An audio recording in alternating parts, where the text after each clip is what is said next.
it's Thibaut, and today we're going to talk about The Compass by Philip Pullman.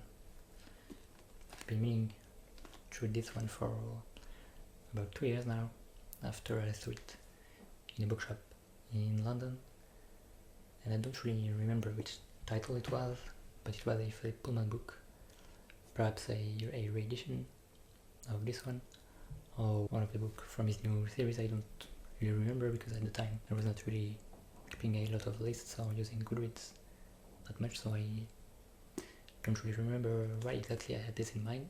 I just know that I saw it in a bookshop and I wanted to read the whole series again, and I just finished the first volume, so this is what we're going to talk about today. So we'll just put it right there. I think it's in the shot, and this is just the pie I'm currently reading. So we're going to have two short parts in this video. So the first one will be a little review of the book, and then like a small discussion on like childhood books and rereading them. So first of all, Golden Compass, or I think this was the US title, like the normal title was His Dark Materials, and in French it's La Croisée des Mondes. We follow Lyra. She's an orphan, about 12 years old, though she lives in a world where everyone has a literal spirit animal. So until you are like 12, 13, 14, it's like a shape-shifting animal, so it can be anything. And then once you get into, let's say, adulthood, it will settle into one final shape. Now we follow the adventures of Lyra with her friends and what she does in the Oxford town. And she goes to a college so inspired by Oxford, and one day one of her friends, called Roger, gets kidnapped, and this is like the real start of the book, because this will start Lyra's quest to rescue her friend, and she will meet some new people along the way and learn a lot of stuff about her past. So especially because she will be entangled with a special, let's say, special woman, so I won't really reveal too much about like the story and the plot points, but basically she will have like a woman that will take her under her wing, but she will like be central to the plot and to some reveals throughout the book.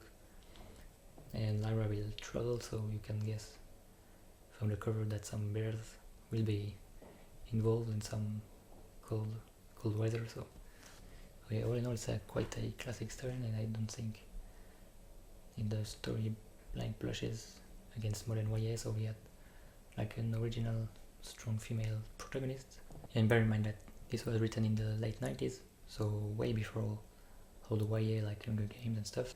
I don't think at the time there were a lot of books like centered around like a young female character, so that was perhaps like one of the paving way for modern YA. All the heroes in books, she has a special talent, so she can like read some symbols, and she can like guess the meanings from just like drawing. I won't reveal too much details, but like she has this special talent that allows her to do like all of the special stuff she does, and to rise really through a main character, and she was like one of the original girl bosses. Yeah, she also get a lot of empathy, and that helps her like bond and connect with the friends and with animals and with basically anyone in the story. So she's really open, and that also helps her, and I think it's perhaps one of the lessons that you can take away from the book. Lyra is like the main character, and she's like the most fleshed out, and we then have Lord Asriel and the lady that she will meet, and they are a bit less fleshed out, but I think it is because it's gonna be explained in the later books, and so we get a sense of it in the last part of the book, and so I will come back to the pacing a bit later. And we also have a lot of animal characters, so we get Pantaleon, the Lyra's demon, who is like a funny side character and acts as a support for her, so emotional, and also tries to do what he can when there are battles, or tries always to help her. And he does also learn about boundaries as she goes. So like, for example, when he changes clothes, so he used to he couldn't do anything, and now he's like turning away, and he's like setting some privacy, and I think slowly just showing that she's also evolving from being a little girl. A lot of breath in war gear, and like this one is reminding me of Theoden when he's giving a speech at the Battle of Minas Tirith, and they're also an essential characters in the second part of the book, and so they're really basically like human because they can talk and they can have simple jobs. They are cool characters, and they have a bit of an history with humans that has been a bit layered throughout the books. Quite fun. They are good side characters, I would say. On the last important characters, so we have, I would call them helpers. We get on the one side the witches, and I would say like the gypsies on the other side. So these are the people living on boats that come in Lyra's town like every few months, and she has some adventures with them. Yeah, Lyra has ties with this people, so she has a lot of friends and also enemies. The magic system is quite simple, and they don't really try to rationalize, which I think helps make it seem more believable in the world, because we also have the demons and stuff, and so it does seem like to fit together. And I think for a child's book, it's okay that they don't try to give scientific explanations to anything, and I think it's a good choice, because it would perhaps seem like corny or something to try to explain every single detail. Yeah, I think like the story hasn't really aged, and even if it's like 25 years old, it doesn't really show that it was written like so long ago, and like that's a really strong point. I would say what it lacks maybe is a bit of pacing, so like the most of the first half is like setting up the world and setting up the story, and it's quite slow, and then it just accelerates perhaps a bit too fast, especially in the last 50 or 20 pages, where I think maybe to stay on a certain number of pages or to set up the first and third book, there are a lot of information that is dumped, and it can be a bit much. Could have been a bit more regularly placed instead of like having a big info dump in the last couple of chapters. Also, there were some with scenes, so I don't think their place is there, because it was written like so long ago. There wasn't so much discussion on diversity and inclusion, and come back to it in the second part of this video. Yeah, so there was this weird scene with Lyra and one of her friends talking about them swimming naked together, and I think for 12 years old that didn't maybe have its place. Don't think it really did bring anything, so I would have perhaps cut it from the final book. But drawback is perhaps the villain. So we have at the moment, I would say, two main villains. So we had one person, and we have on the other end like a hidden society type of dealio, and it does rely heavily on religion, and this is only talked about in the later parts of the book. So we have a few foreshadowy elements at the start, but they're really tied together at the end, and it just takes a bit of a turn into religious stuff, and like there is a discussion on sin and on the original sin from what I've read about the other books in the series. There is a shift a bit toward a more heavy discussion on religion inside the story, so perhaps keep that in mind if you are either not interested in that, or if you can be, I don't know, triggered or something by this in a children's, mostly children's book. On this second part, so I would like to talk like quickly on why it was really nice to reread a childhood book. So I've read this maybe 15 years ago or something.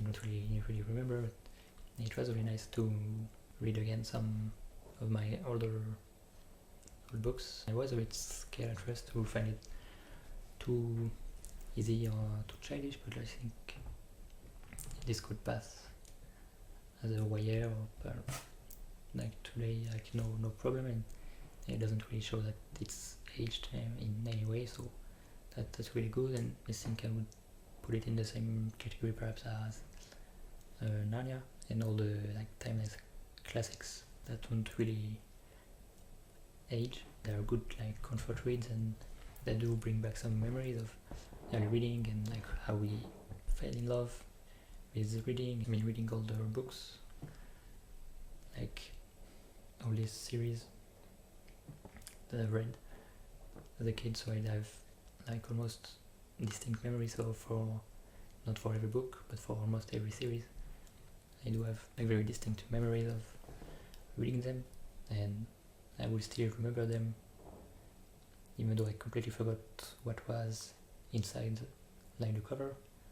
And I still have memories of why I read them or why I stumbled upon them or who gave it to me or something. So it's very nice to remember this thing. I think it's the nostalgia effect. You go back into like familiar territory, and it's really soothing and really nice.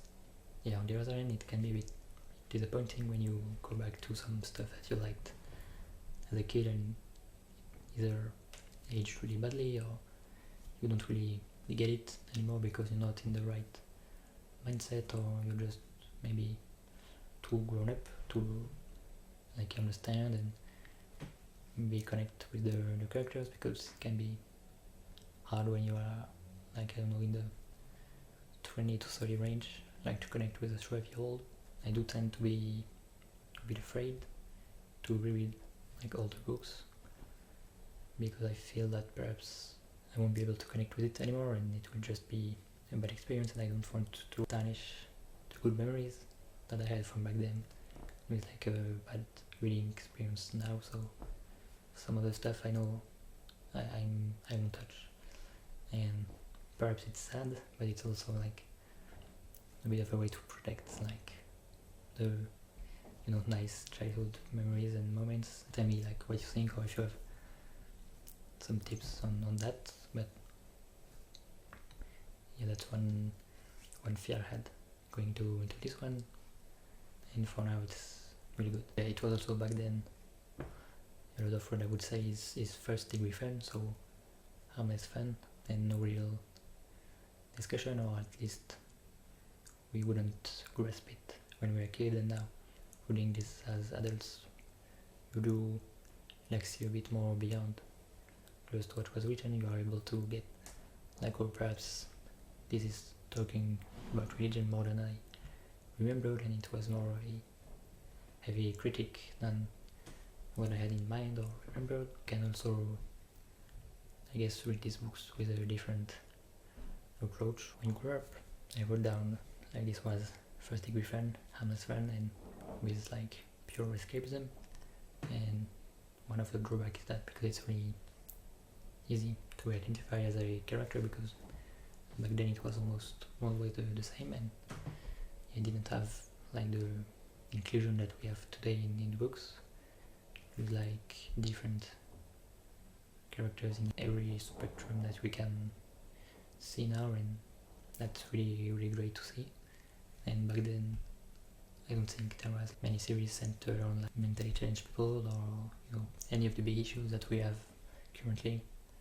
Back then there was basically nothing, and that's perhaps one of the problem with them. Although as kids we wouldn't perhaps get these issues, but there should be, I think, something for everyone, because there were also back then kids that were in these situations that wouldn't really have anyone to look up to in books or even TV shows and movies. So yeah, that can be a bit disappointing to see that basically it was always the same, like 2 or 3 characters, and that nowadays we have a more diverse, even if sometimes it's just shoehorned a bit to fit a certain niche or a market, even though there are more efforts now. Back then there was perhaps too little, I would say, agenda in these books, and to show like diverse protagonists and issues, and yeah, I think that is one of the biggest issues if you compare it to what you are reading today, especially new releases that have a wide range of orientation. If you go back to your childhood series, there is none of that, and it can be a bit of a high contrast, like going from the best time for diversity and going back to a place not that long ago that had basically nothing. All in all, it's like really good experience that I had on this one, so I will continue definitely this one. I will perhaps do another reread of a series like in the next months, next years. I know that I won't reread Harry Potter. I mean, there's been enough discussion on why J.K. Rowling is problematic, and even if it wasn't really portrayed in her writing, I think it's better to leave it in the timeline where it was like our best time, and right growing up with them and with the movies, and now we just need to keep this in a memory box, treasure it. So that was it for this, what was supposed to be a short review of the Golden Compass. And yeah, anyway, it's really enjoyable to reread childhood books, so I encourage you to do the same. So just perhaps tell me in the comments like what are your favorite childhood series. So I will post in the description like my top 10 childhood series and what I've read and what I remember that I've read. And I see you in the next one. Take care and bye.